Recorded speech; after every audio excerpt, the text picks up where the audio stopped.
Salaar part 1 cease fire के release से बहुत पहले मूवी के मेकर्स ने एक पोस्टर रिलीज किया था, जिसको देखने के बाद कि हम सभी की एक्सपेक्टेशंस बढ़ गई थी मूवी को लेकर। और एक्सपेक्टेशंस बढ़ती भी क्यों ना, क्योंकि उसमें प्रभास का लुक एकदम अनइमेजिनेबल था। ऐसा बाहुबली में जैसे तलवार के ऊपर हाथ रखा था, ऐसे गन के ऊपर हाथ रखा है और बड़ी बड़ी मूंछ है, एकदम एक्शन लुक, और वो भी ब्लैक एंड व्हाइट में। और इसी वजह से एकदम इंटेंस लुक निकल कर आया था। सब बढ़िया चल रहा था, लेकिन ये लुक हमें पूरी मूवी में प्रभास का कहीं देखने को ही नहीं मिला। मूवी के किसी भी शॉट में प्रभास का ये लुक नहीं था, ना तो पोस्ट क्रेडिट सीन में, ना मूवी की स्टार्टिंग में, और ना ही किसी फ्लैशबैक में। अगर तुम्हें भी ऐसा लगता है तो वेट, हाँ, इन तीनों जगहों पर तो नहीं देखने को मिला, लेकिन प्रेजेंट में जरूर देखने को मिला है। 2017 की टाइमलाइन में प्रशांत नील कोई भी फूल नहीं है। ही नोज कि उन्हें क्या दिखाना है अपनी मूवी में और क्या नहीं दिखाना है, क्या पार्ट 2 के लिए रखना है और क्या स्टोरी में मैटर करता है। जैसा कि पार्ट 1 के टाइम पर ये न्यूज निकल कर आ रही थी ना कि प्रशांत नील ने यहाँ पर सलार पार्ट 2 शौर्यांगा पर्वम की 20% शूटिंग पहले ही कर दी है, यानी कि पार्ट 1 बनाते बनाते ही। और इसीलिए हमें प्रभास का ये लुक हमें इस सीन में देखने को मिला। ये सीन सिर्फ कुछ सेकंड्स का ही है, अगर नोटिस कर लिया तो कर लिया, वरना चूक जाओगे। लेकिन ये काफी स्मार्ट डिटेल है कि 2017 की टाइमलाइन में ये लुक हमें दिखाया, क्योंकि ठीक इसके 7 साल पहले खानसार में प्रभास के कैरेक्टर यानी कि देवा ने कुछ मचांड किया था, क्योंकि उनकी मम्मी जी भी यही बोल रही थी कि 7 साल से भटक रहे हम। अब अगर यारो टाइमलाइन में कंफ्यूजन हो रहा है तो फिकर नॉट, आगे सब कुछ समझाया जाएगा। लेकिन अभी तुम्हें क्या लगता है कि ये जो लुक है ना प्रभास का, क्या ये उसके बाप धारा का है या फिर ये देवा ही है? चांसेस तो कम है धारा होने के, लेकिन फिर भी आगे बात करते हैं। तो हाय, कैसे हो तुम लोग? बढ़िया बढ़िया।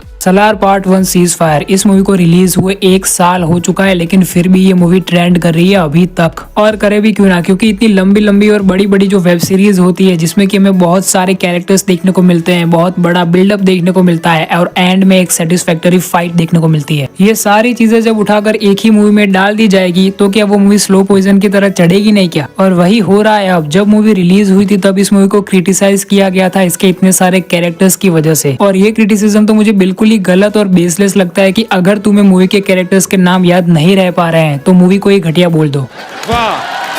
लेकिन अभी कुछ लोग जो पहले इस मूवी को ट्रोल कर रहे थे, अब इस मूवी की तारीफों के पुल बांध रहे। लेकिन अब सीरियसली बोलूं तो उनकी भी कोई गलती नहीं है, स्पेशली इस आदमी की, क्योंकि इस आदमी ने जिस तरीके से KGF चैप्टर 2 को सेलिब्रेट किया था ना, उसी एक्सपेक्टेशंस के साथ ये भाई गए थे। And I genuinely respect him कि भाई साहब नहीं, ठीक है, चलता है। और सूरज कुमार कैमरा पे बोलता है कि मैं कोई रिव्यूअर नहीं है, मैं कोई ऐसा बड़ा आदमी नहीं है, मैं सिर्फ एक एंटरटेनर है। तो फुल रिस्पेक्ट, नो हेट। तो अब यार इन सारी बातों को यहीं पर छोड़ देते हैं और बढ़ते हैं हिडन डिटेल्स के ऊपर। तो देखो, सदन सिनेमा की मूवीज को हमेशा से ही क्रिटिसाइज किया जाता है उनके ओवर द टॉप और कुछ हद तक इलॉजिकल एक्शन सीन्स के लिए, लेकिन यहाँ पर प्रशांत नील ने कुछ अलग सोचा। उनकी थिंकिंग ये थी कि मैं अपना जो मेन प्रोटैगनिस्ट है ना, यानी कि देवा, उसकी पावर का बिल्डअप दूंगा लोगों को, और फिर उसके बाद एक्शन सीन के बीच में वो जो बिल्डअप दिया था ना कि हाउ पावरफुल इज देवा, उसको यूज करूंगा। नहीं समझे? रुको, 2 एग्जाम्पल के साथ समझाता हूँ। इस सीन को देखकर ये ट्रोल करने का मन करेगा कि एक हाथ से एक आदमी को उठा कैसे लिया और इतनी स्टाइल में सिगरेट कैसे पी रहे हैं भाई साहब, नहीं सॉरी,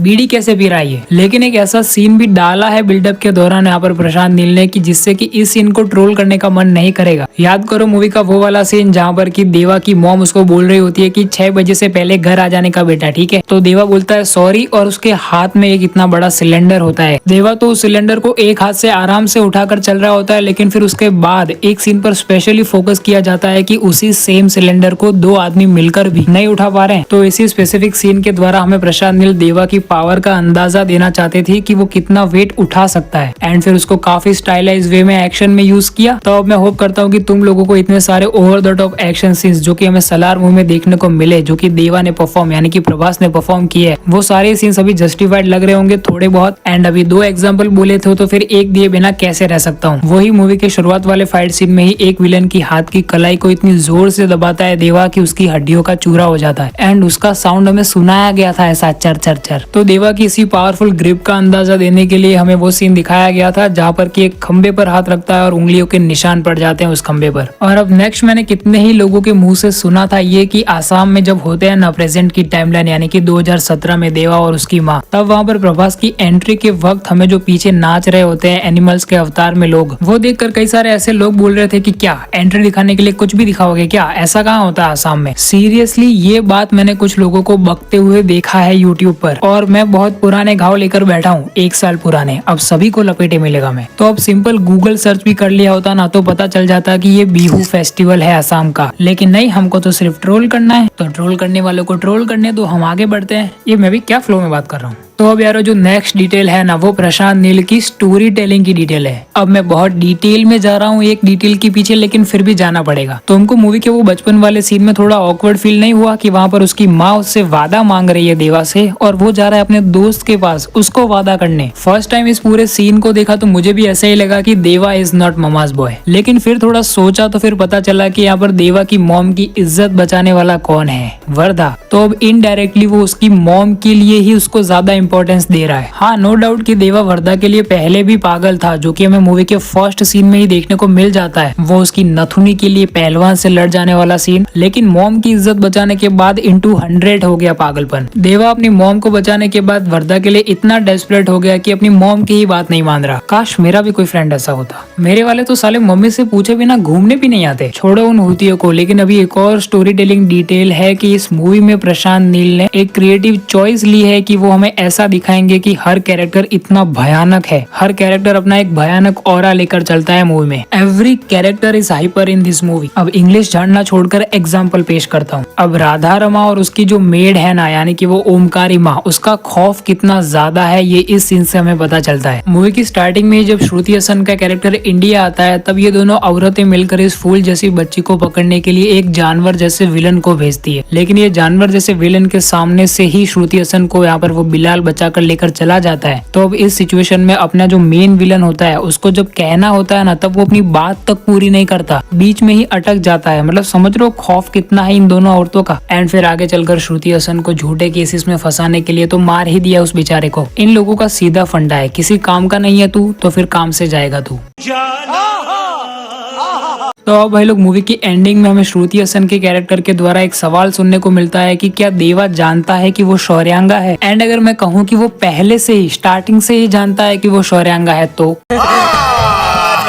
झूठ बोल रहा है। तो अब इस सवाल के ऊपर भी काफी डिटेल में चर्चा की जाएगी वीडियो में आगे, और एक सेटिस्फैक्टरी आंसर मिल जाएगा तुम्हें, टेंशन नॉट। लेकिन अभी पहले पार्ट 2 शौर्यांगा पर्वम की टाइमलाइन के बारे में थोड़ा बहुत बता देता हूँ मैं तुम्हें। अब भाई लोग हमें पार्ट 1 सीज फायर में क्या देखने को मिला है। प्रेजेंट की टाइमलाइन 2017 की, और फिर 1985 में जब वो छोटे थे, छोटी उम्र में वादा कर चला गया देवा, और 2010 में जाकर वर्धा उसको वापस बुलाने आया क्योंकि उसकी हालत खराब हो गई थी, ठीक है। और फिर एंडिंग में जाकर हमें ये पता चलता है कि अब युद्ध लड़ा जाएगा क्योंकि वर्धा को पूरा खानसार चाहिए। एंड ये टाइमलाइन ध्यान में रखना 2010 की है। एंड में ये पूरे उस खानसार वाले सीन को 2010 में ही क्यों टेक प्लेस कर रहा हूँ बार बार, क्योंकि देवा की मम्मी जी बोलती है ना कि 7 साल से भटक रही हूँ मैं अपने बेटे को लेकर। एंड जैसा कि वीडियो की स्टार्टिंग में मैंने बोला था कि 7 साल पहले देवा ने कुछ मचांड किया था खानसार में, जिसका की आधा हिस्सा तो हमें पार्ट 1 में ही देखने को मिल चुका है। लेकिन ये तो सिर्फ ट्रेलर था, मूवी अभी बाकी है। पार्ट 2 शौर्यांगा पर्वम में हमें ये दिखाया जाएगा कि देवा अपने वादे को निभाते हुए वर्धा को खानसार का कर्ता कैसे बनाता है, सभी ट्राइब्स के साथ लड़कर, यानी कि चाहे वो शौर्यांगा हो, वर्धा का कबीला यानी कि मन्नार हो, या फिर वो गनियार कबीला हो, सभी के साथ लड़कर देवा अपने फ्रेंड को खानसार का कर्ता बनाएगा और फिर चुपचाप चला जाएगा। इस पर बात करते हैं, लेकिन पहले सालों सुनो, अपने फ्रेंड को राजा बना रहा है वो, इधर टपलियां मारने से ऊपर नहीं आती है। छोड़ो, अभी वो वादे की वजह से ही जाना पड़ा उसको और उसकी माँ को, और इसीलिए 7 साल से वो भागते फिर रहे हैं। खानसार के कर्ता वर्धा से नहीं बल्कि राधा रमा और उनकी पूरी टीम से, क्योंकि वर्धा को किंग बनाने के लिए देवा ने राधा रमा को तो वहाँ से खदेड़ ही दिया होगा ना। एंड अब और ज्यादा ओवरथिंक कर लो तो पार्ट 2 शौर्यांगा पर्वम में हमें फाइट देखने को मिलने वाली है। अब फाइट तो क्या ही बोलूं, एक मर्डर देखने को मिलने वाला है राज मन्नार का देवा के हाथों, और अगर वर्धा के हाथों राज मन्नार का किल दिखा दिया प्रशांत नील ने तो मैं मान जाऊंगा। पाऊंगा। इससे ज्यादा डार्क और क्या ही होगा। एंड भाई लोगों, सवाल पर आने से पहले एक छोटी सी डिटेल और जान लो जो कि मेरे ओवर थिंकिंग का नतीजा है एंड मैं बताए बिना रह नहीं पाऊंगा। 2017 की टाइमलाइन में देवा और उसकी माँ को छोटे छोटे गाँव में जहाँ पर सीसीटीवी कैमराज नहीं है वहाँ पर क्यों रहना पड़ रहा है? क्योंकि यहाँ पर अपने फ्रेंड वर्धा को किंग बनाते समय उसने इतने बड़े बड़े दुश्मन अपने लिए बना लिए हैं जो कि अब उसको पूरे इंडिया में ढूंढ रहे हैं। लेकिन जब यहाँ पर वर्धा बुलाने आया था देवा को फर्स्ट टाइम, तब वो किसी ऐसी सिंपल नॉर्मल जगह पर ही था, गुजरात में कहीं पर था वो, क्योंकि तब उसे कोई भी ढूंढ नहीं रहा था। एंड जो ढूंढ सकता था उसके मुंह पर तो वर्धा ने एक टेरिटरी फेंक कर मार दी अपनी। तो अब आए उस सवाल पर कि क्या देवा जानता है कि वही शौर्यांगा है? तो अब ये तो मूवी की एंडिंग में क्लियर हो ही गया, क्योंकि वो पूरा तलवार वाला स्टंट, सॉरी वो उनकी रीति रिवाजों के मुताबिक वो पूरा यार कुछ तो करता है ना वो तलवार के साथ भाई। हाँ तो वो करता है और एंडिंग में ग्रीन हल्क बन जाता है। तो हमें समझ जाना चाहिए कि वो जानता है कि वो शौर्यांगा है एंड वो उसका भाई भी बोलता है। लेकिन मेरा कहना ये है कि वो मूवी की स्टार्टिंग से ही जानता था कि वो शौर्यांगा है। एंड अब एक और बात कि वो वर्धा का भाई बोलता है कि ये तो शौर्यांगा है, लेकिन क्या वो ये जानता है कि ये धारा का बेटा है? नहीं, अभी तक वर्धा और उसका भाई और पूरा खानसार सिर्फ राज मन्नार के अलावा ये नहीं जानता कि देवा ही धारा का बेटा है। लेकिन क्या देवा जानता है कि वही शौर्यांगास के लीडर यानी कि धारा का बेटा है? बहुत कंफ्यूजिंग हो रहा है ना। आओ एक एक कर सभी पॉइंट्स को समझते हैं। पहली बात, मेरा कहना ये है कि यहाँ पर देवा सिर्फ ये जानता है कि वो शौर्यांगा है, लेकिन वो ये नहीं जानता कि वो धारा का बेटा है। एंड ये बात उसे पता चलेगी तब जब पार्ट 2 शौर्यांगा पर्वम में वो शौर्यांगास यानी कि अपने ही भाइयों के साथ लड़ रहा होगा। एंड फिर मूवी में एक ऐसी सिचुएशन आएगी तब उसे पता चलेगा कि वही धारा का बेटा है, लेकिन वो कुछ कर नहीं पाएगा क्योंकि मॉम की इज्जत बचाने वाला कौन? देवा का फ्रेंड कौन?